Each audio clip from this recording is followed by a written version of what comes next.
North Korea first tested a nuclear bomb 7 years ago. Now their latest propaganda claims their rockets could hit the US mainland.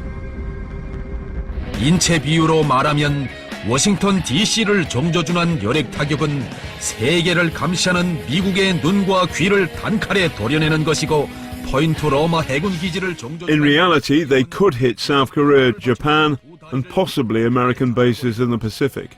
하와이를 정조준한 열핵 타격은 At the border, on a day when Pyongyang is boasting its rockets are primed and ready to fire, it couldn't be more peaceful. But on the far side of the blue hut, something's missing. Usually there's South Koreans on guard, sometimes Americans too. Today, it's eerily quiet. At the moment, this is a war of words, but will there be a shooting war?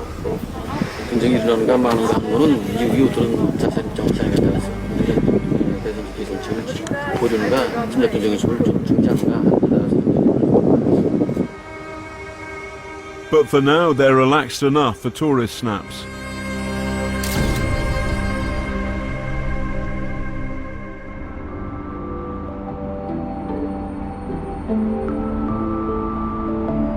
Next stop, a few miles north of the border. It's that man again. Kim Il's cult of personality is everywhere, reforming people's thoughts. It certainly would appear that the North Koreans are brainwashed. When you talk to North Koreans, you can have a normal conversation and think I'm really dealing with a human being, and then all of a sudden they go into this robotic-like recitation of North Korean policy, and you want to shake them and say, come on, get real. But there are signs that the regime's icy grip on information is beginning to crack. This is the strangest thing. Here's an iPhone, and you can pick up a signal from the south, which is only a few kilometers away. If I can do this, so can a North Korean. The country now has 1 million mobile phones, officially blocked from international calls, but all this makes it harder to keep people brainwashed. Mobile phones are very important in communicating information quickly about what is going on inside North Korea. I suspect you'd find that the chattering classes in Pyongyang know very quickly about events that happen in the northeast. This is quite a big change.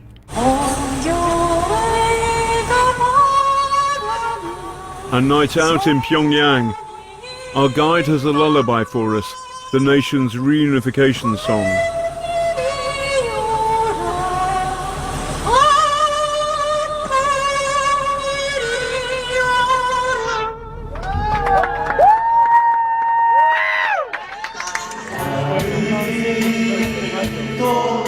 As the regime talks up thermonuclear war, our other guide sets out the Sinatra doctrine.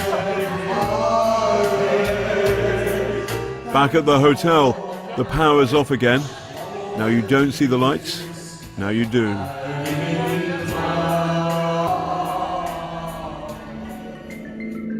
Look at this shot taken from space. Compare the night sky. The north puts out a sad glowworm. The south blazes with light. A few miles south of the border, it's as if you're on another planet.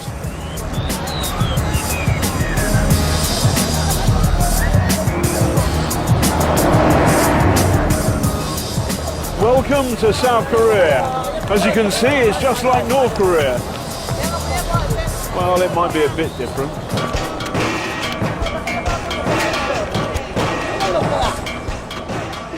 In South Korea, you've got all sorts of things you don't have in North Korea. Shops, adverts, individuality, freedom of religion, freedom to go for a walk. There are 25,000 defectors from the north here.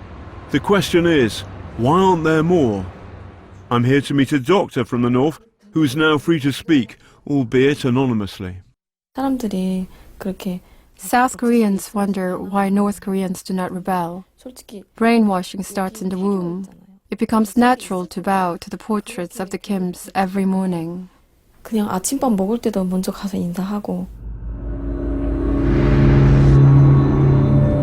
Back in the north, on the outskirts of Pyongyang, we pass a military convoy.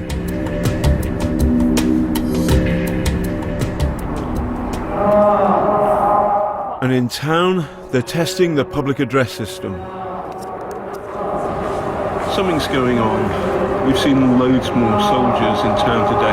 They're very difficult to film, but you can feel the tension rising. The problem is, it's impossible for us to ask what's really happening. We don't know.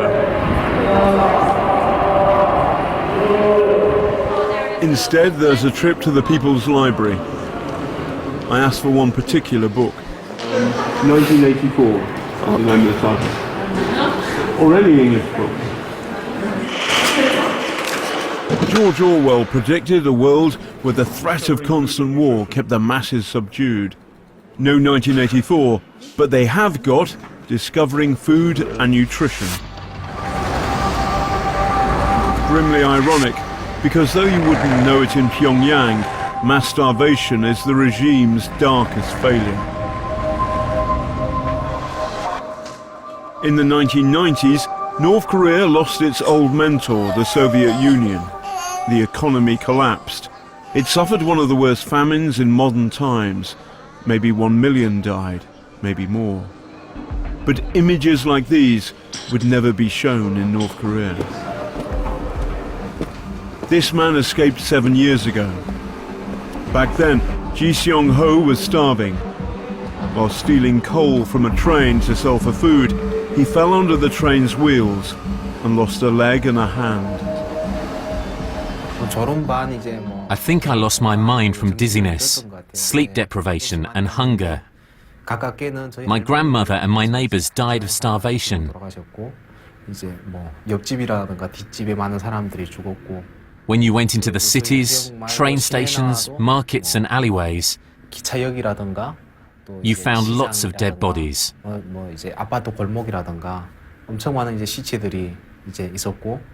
I do not know the exact number, but countless people died. Countless. Officially, the famine was downplayed, but malnutrition continues. 2 years ago, the UN estimated that 6 million people, a quarter of the population, needed urgent food aid. We're on the road again, heading over the mountains east.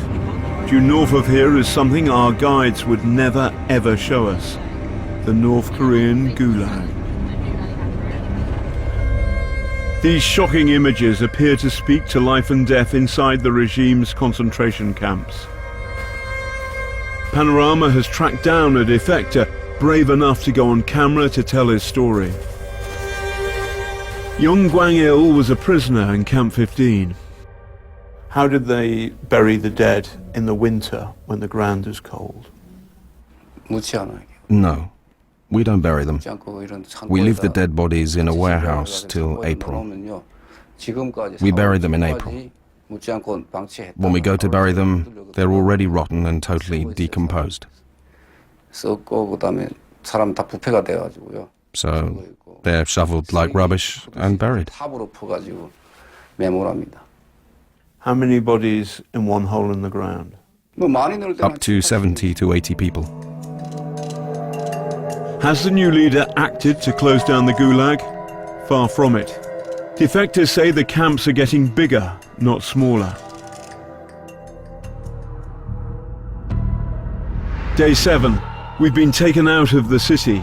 In Pyongyang, they stage a military parade. The regime is shaking its fist at the world. For us, a ride on the metro. No ads, and it just so happens to be the deepest in the world. Handy if the war ever did go nuclear. This is the first moment we bump into ordinary North Koreans.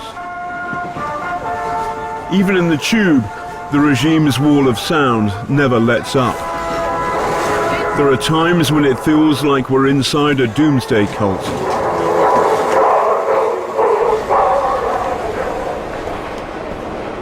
The papers are full of warmongering and martial songs. Artillery of the Sacred Mountain will have its answer.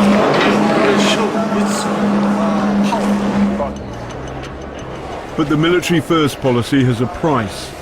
On the day the regime orders its forces on standby, they take us to one of the country's biggest hospitals. Here, the doctor says, they can care for 1,300 patients. In the mausoleum, it was light and warm, and in the hospital, it's freezing. At least the power is on, but it's gone again. They show us a series of fancy machines, a CT scanner, UV lights, but something's missing. We haven't seen a single patient yet. There are no patients here? What? There are no patients. No, 오늘 환자 없는 거거든요. 예, 대체로 오전에 많이 되오라고 이건 매일입니다. Mostly in the morning they cure the disease. 그다음에는 이렇게 무슨 사회 활동을 하니까 대체로 오전에 옵니다. Normally they treat the patients in the morning. So why aren't we allowed to see them? We asked the doctor who defected about her experience of North Korean hospitals. If you, as a doctor, had said, we need more money for medicines for the patients, what would have happened to you? If that happens, they would kill me, the next day or even that same day. They would kill you regardless of your ranking. Even a high-ranking official would be killed. Everyone knows that. It's the end of our tour, and we still haven't seen any patients. Tell the doctor, we're not fools. We haven't seen any patients. Please don't treat us in this way. The doctor explains that we can't see patients without their permission, but we can't ask for that without seeing them. Catch-22.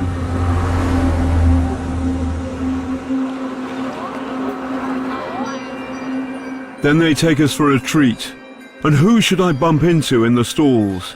What feels like the entire North Korean officer corps. Top billing at the circus, soaring above the trapeze, a rocket. The officers go wild.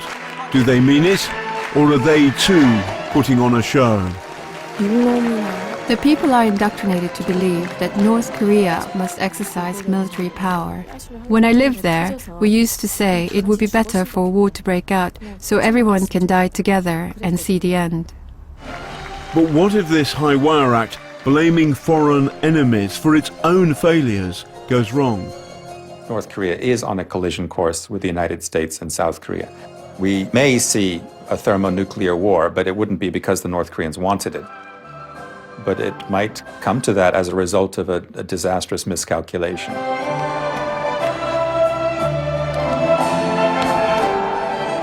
North Korea's military-first philosophy has its own peculiar logic. The untested leader of the soldier state must threaten war to stamp his authority at home and abroad. Unless China, his major ally, reins him in, there's a danger that he could take that logic too far. Kim Jong-un is not yet fully in control, I think. He needs to keep showing that he's strong. He wants to be the North Korean leader who forces the United States to come to the negotiating table on North Korean terms, to admit that North Korea is a nuclear weapon state, and preferably to give North Korea large amounts of aid. My friends in North Korea say they cannot live anymore. He keeps insisting that he wants a war when the markets are closed and there is nothing to eat.